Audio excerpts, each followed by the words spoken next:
Good afternoon, everyone. Good afternoon, everyone.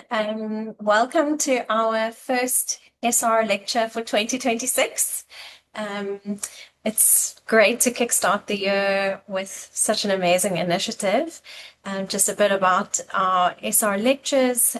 For those who are perhaps new in the department or joining us for the first time, we, on the first Tuesday of every month, we host different NGOs. We try to collate it with the awareness month that it happens to be for that month. And the aim is really for increased awareness of the amazing work that is happening in the NGO space, but also to forge relationships and partnerships where we can between us as an academic department with various NGO organizations that provide amazing services to our patients as well. So next month we'll have the ID, it will be ID awareness, and so we'll have an intellectual disability specific talk.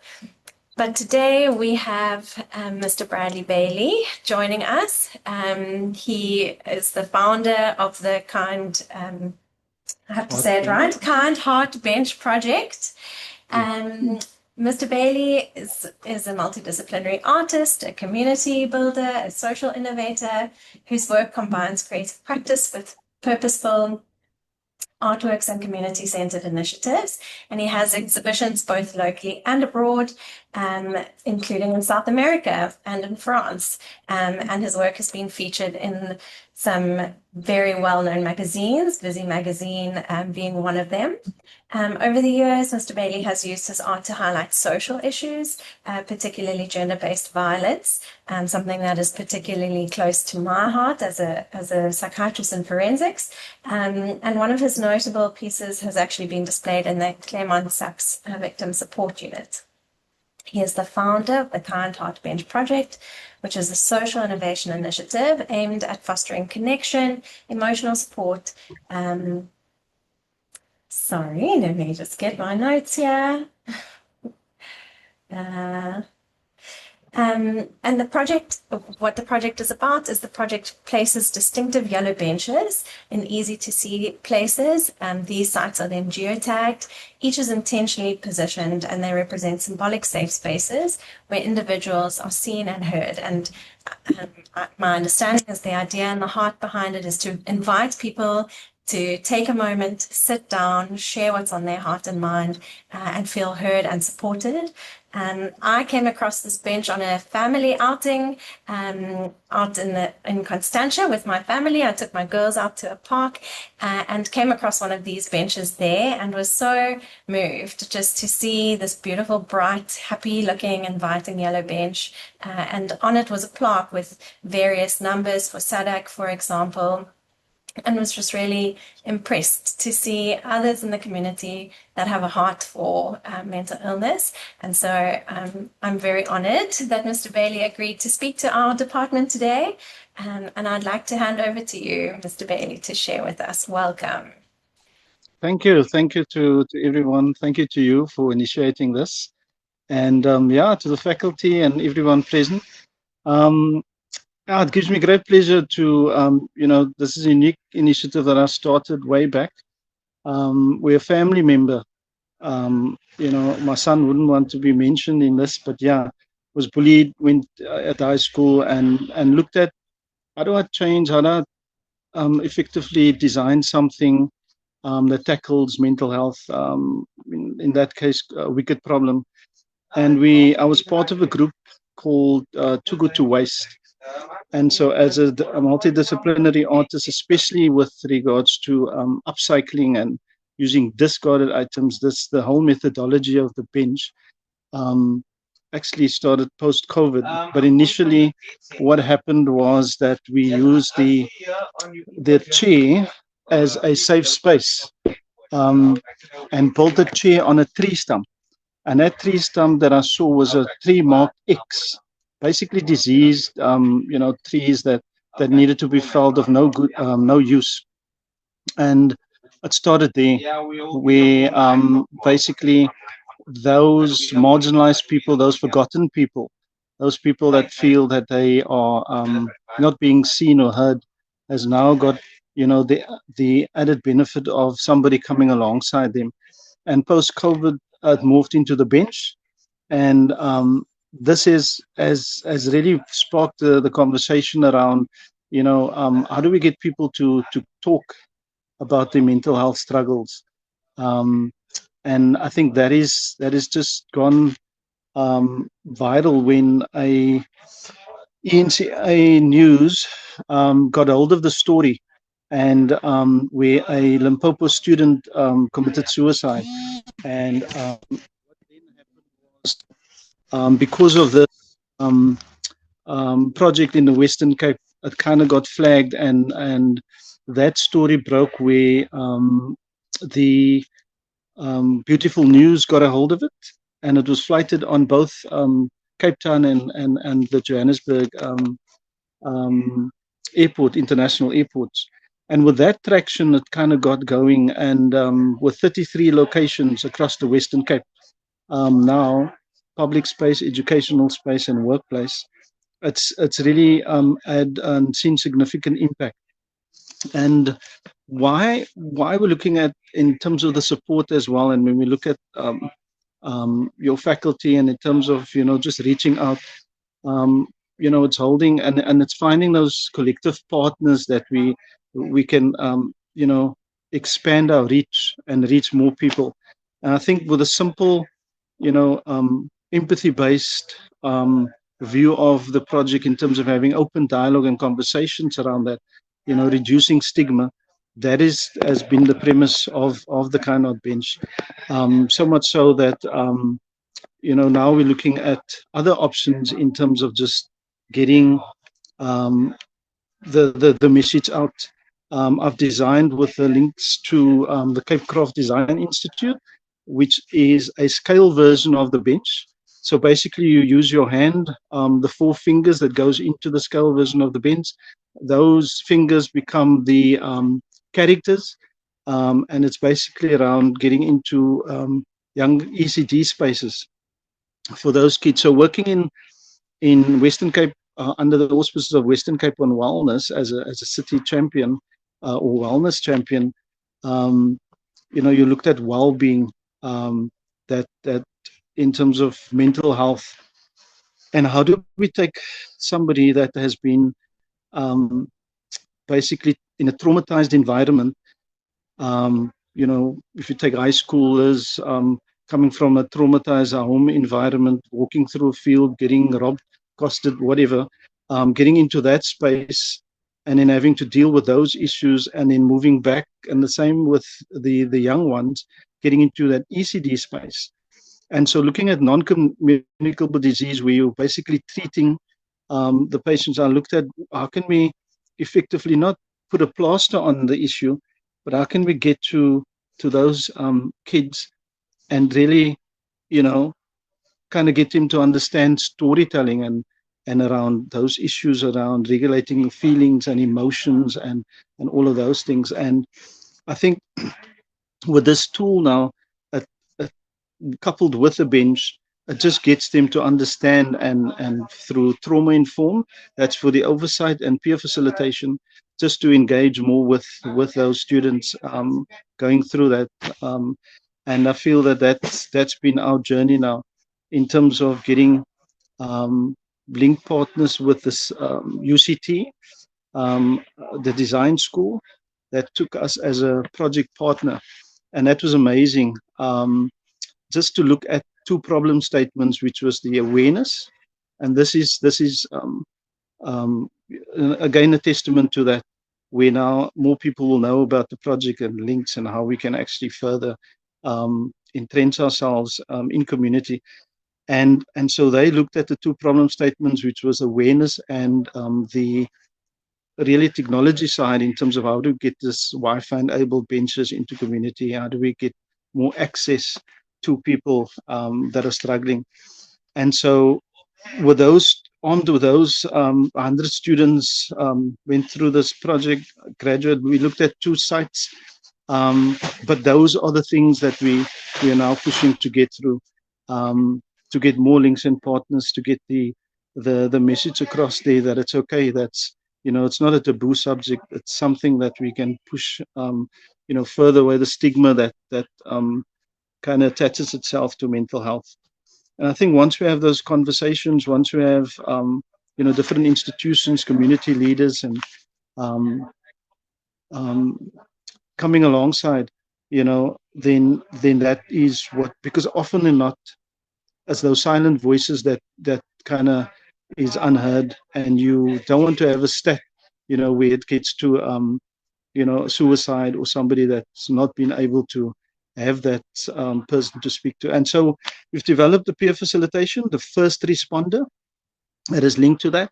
And so they get trained up, not as counselors per se, but really to be that voice, to be that ear, or that good listener that will have the listening skills, that'll be able to be that mediator um, to the counselor, or um, whoever is there to assist, and with those oversight.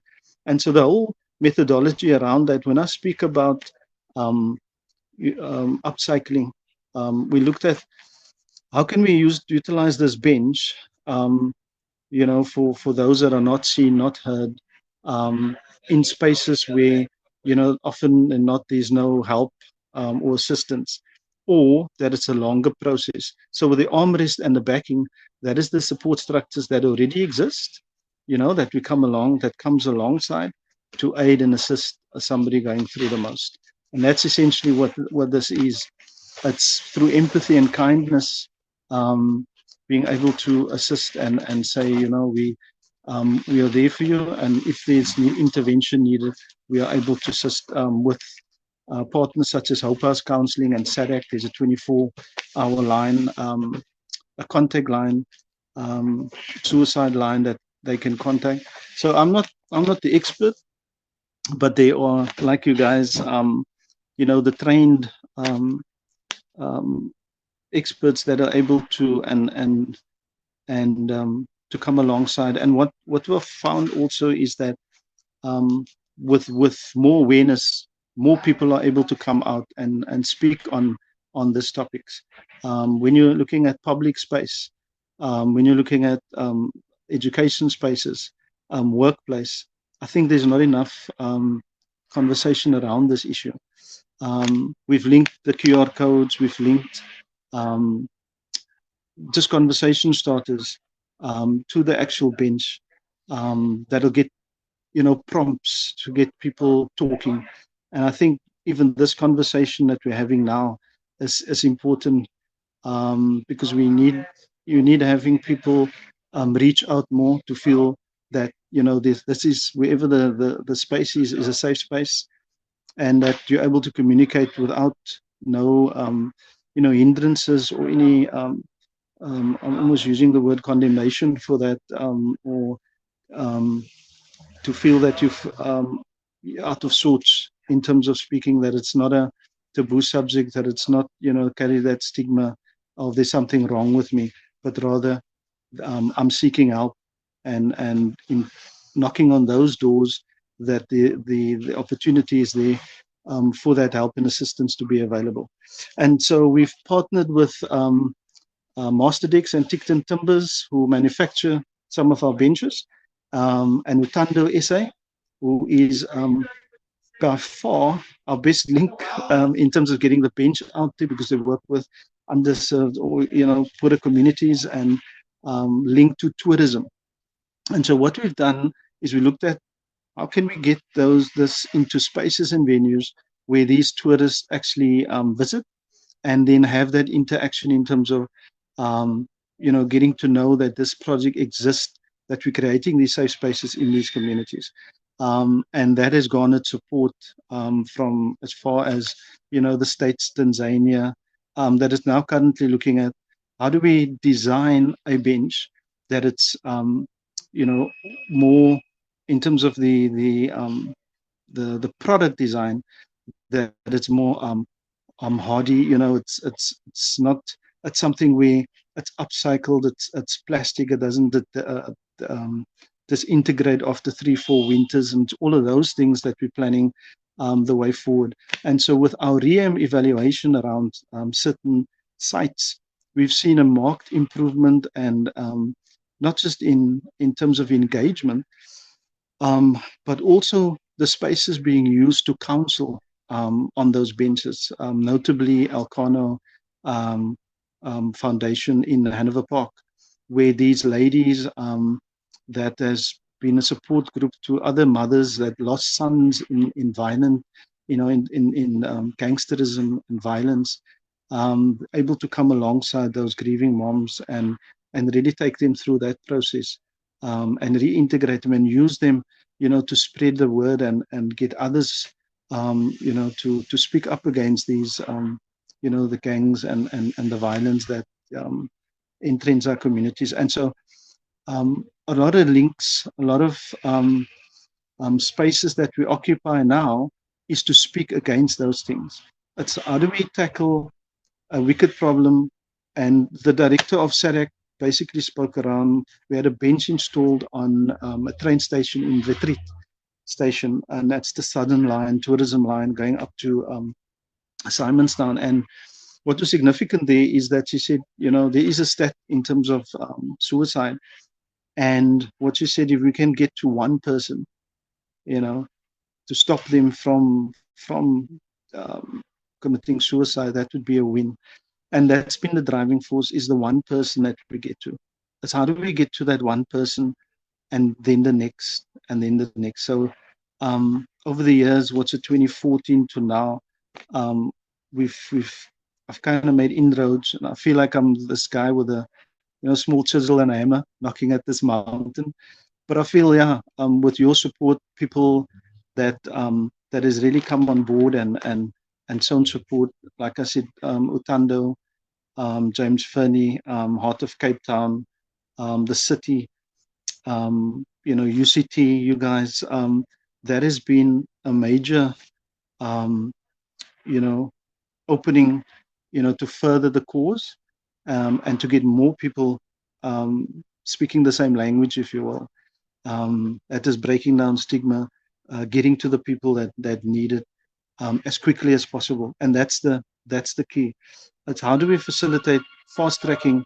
How do we get people that show signs to get to so the peer facilitation and trauma informed around teachers, that they understand the dynamic, that is people having this conversation, that is not a school that says we don't have this, we don't have bullying, we don't have, but it's intrinsically entrenched in the ecosystem, if you will, that speaks to these and prevention. So way back I started Perfect Fit 360, and it's how role players fit together, to create that culture of wellness in communities. And the key is partnership. The key is role players that come together. And once we have that, we can achieve so much more. And so the future of the Kind Bench is again amplifying that voice. Currently there's, besides the scale version of the bench, there is a chapter book now that's going to go into ECD spaces. We're in 4 ECDs, 9 high schools, 7. It's over 33 locations, public spaces, but and the awareness is how to create that awareness. So with the actual bench now is the technology side. How do we link up Wi-Fi spaces? We touching base with Too Much Wi-Fi and other organizations that gets these spaces Wi-Fi operated, and soon we'll design something that has built-in solar panels and those that actually makes the space more interactive, charging blocks. You can sit there, you can have your lunch, your conversation, but that is message boards, everything that's attached to that bench or that space are links to get to help first and foremost, and then the support around that in terms of peer facilitation and the first responder. And I think that's the way forward. We've also developed, at different links, different spaces, other spaces is QR codes. We've done conversations around different venues and spots where we've actually taken cups and the sleeve that it's around there with messaging QR codes, um, and link that to spaces that we can adopt now at with city and parks. And so these vandalized spaces where benches were, we adopt and we place the Kainot bench there. And the links for those touristy spaces are often linked with, these coffee, um, food trucks, and we're able to then brand these or have our QR codes and our messaging on there and link to the cups with those sleeves. So when people walk away and take those coffee, that the message goes with them. That we're not just a stagnant or a place. We are able to spread that message now through touch points. And coffee is a great conversation starter, and that's what it is about. Getting people to conversate around this issue.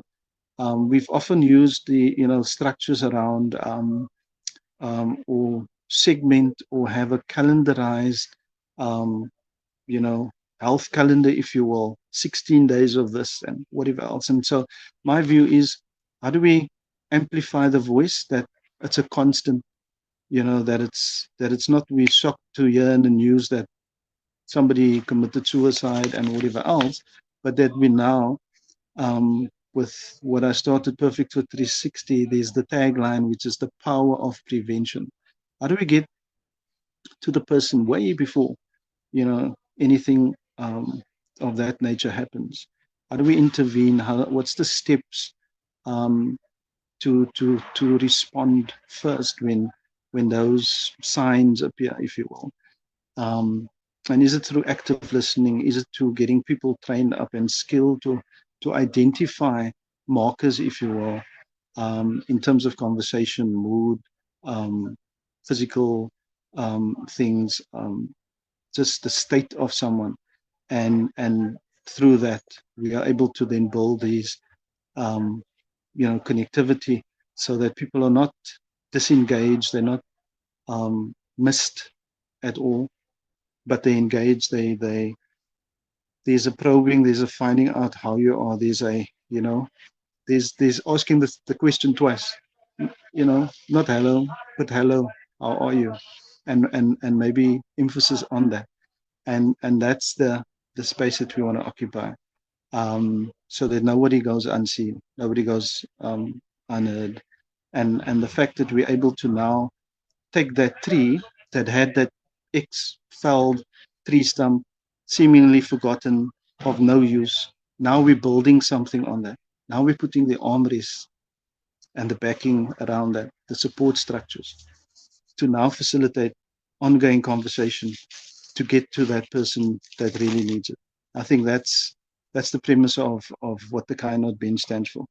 I think that's key in terms of that empathy that we show, that we can build society and community where really meaningful change can happen.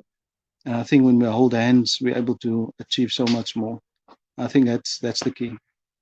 So that's what I have to say. It's been an amazing ride.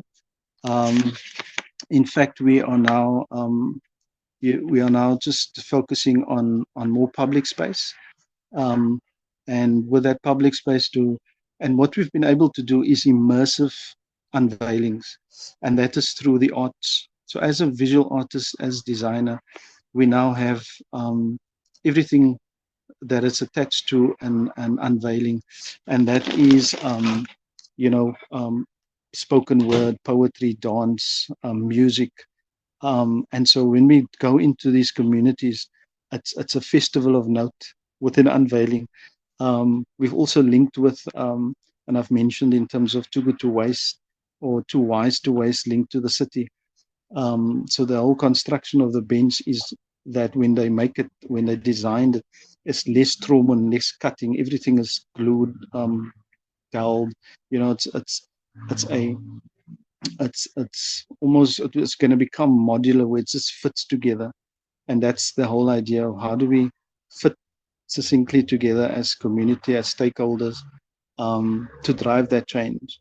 and as a collective in terms of the arts that can achieve so much more, we're then able to now um, showcase community members that speak that. So the poetry is around, hope. It's around all of those things that speaks to this.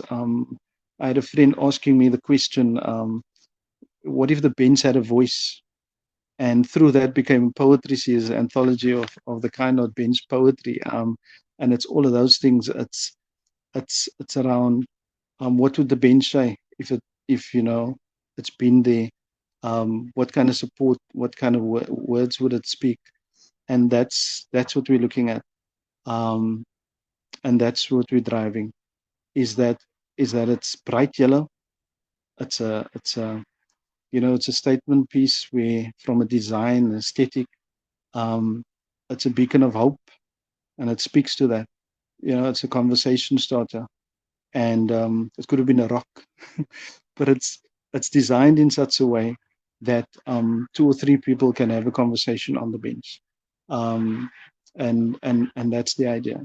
And so that's what we as community should get back to.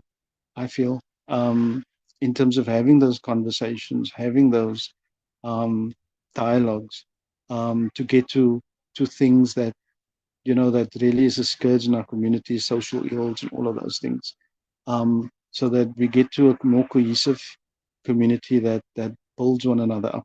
And I think through that, that's where the meaningful change happens.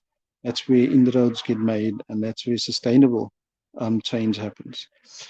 And I think, yeah, from an iteration point of view, going back and forth, a project being pulled apart, put back together, we're looking at, what works, what doesn't. How do we fix certain things? And like I spoke about, the sustainability, the project, the actual design, and so it's a tweaking. But I think we're getting there where the numbers speaks for itself in terms of efficacy, in terms of engagement, in terms of getting to people that otherwise would have missed.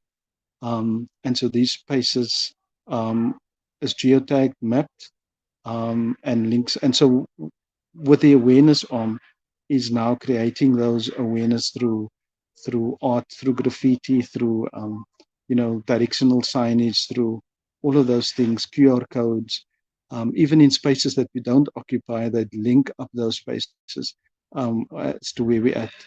Like Jade mentioned, in a public space, in a garden, um, linked to YMCA, that has two benches there, a corner in what's it, Milnerton, where church had two benches facing each other, anointed by the bishop.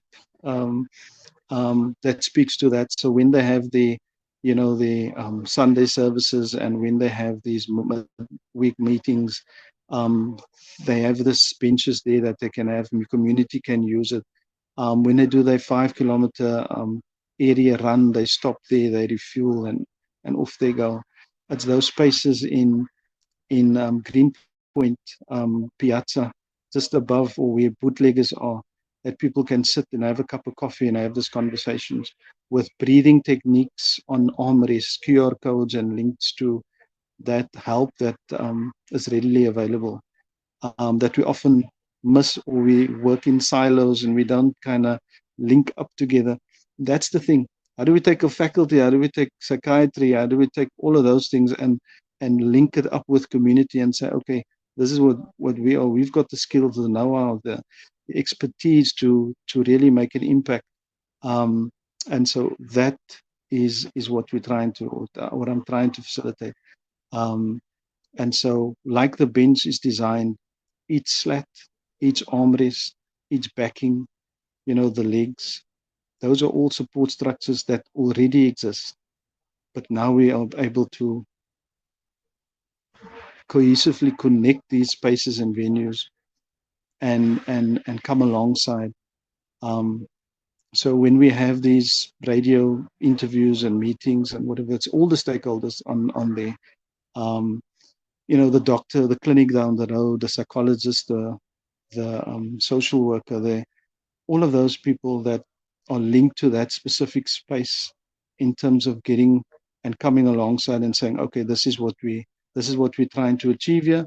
This is the safe space. How do we optimize that, and how do we get the first responders to that person as quickly as possible? And that's the idea.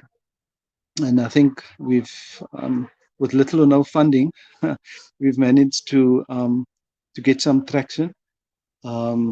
It's won an award. It's gotten to 13th of February. We up for another award linked with Western Cape and Wellness. But I think it's more than that.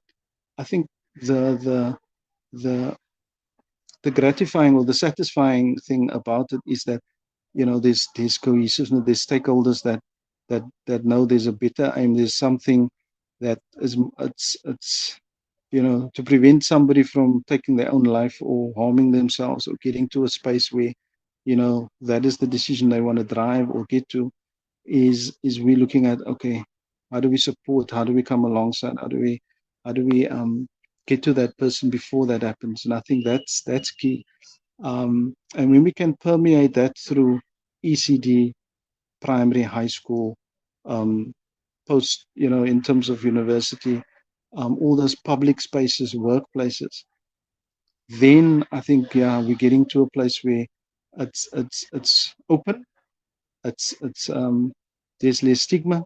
It's not a taboo subject. It's something that everybody can say that, listen, yeah, I was healed of this. I went through this, and I've actually, there's the testimony of somebody coming through, and with that testimony brings hope to somebody else to say that, there was this organization, there was this person that assisted me in terms of getting to um, the healthier space that I now occupy. And I think, yeah, that is for me. It's. I told somebody, it's not just an ordinary bench. It's not an ordinary seating arrangement or piece of furniture. It's really something that gets prayed over. Firstly, anointed. Then it goes out to spaces and venues, and then it gets to those spaces where they use it in terms of counseling, all of those things. And I think that comfort, safety, and warmth that is around that space or that safe space is what people need, because they've got the opposite of that.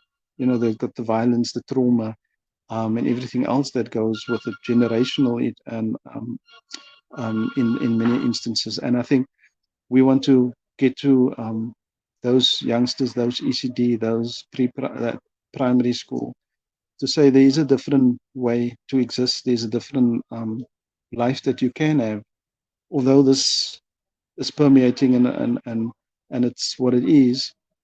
That you can see a different future for yourself, and that you can make a difference in your world and in your space where you occupy. I think that's the message, that we can, serve. When the school says you enter to learn and leave to serve, is exactly that. And so how do we serve, when we healthy and able bodies that are able to make change happen in their community and drive that change through kindness that causes a ripple effect and touches the lives of others. And that's why it's called the Kind Heart Bench Project. It's to bring that values back, and to say that there are people that care, there are people that love, and there are people that see you and is able to assist where needed. And I think that's essentially what the Kind Heart Bench is. So thank you. Appreciate it.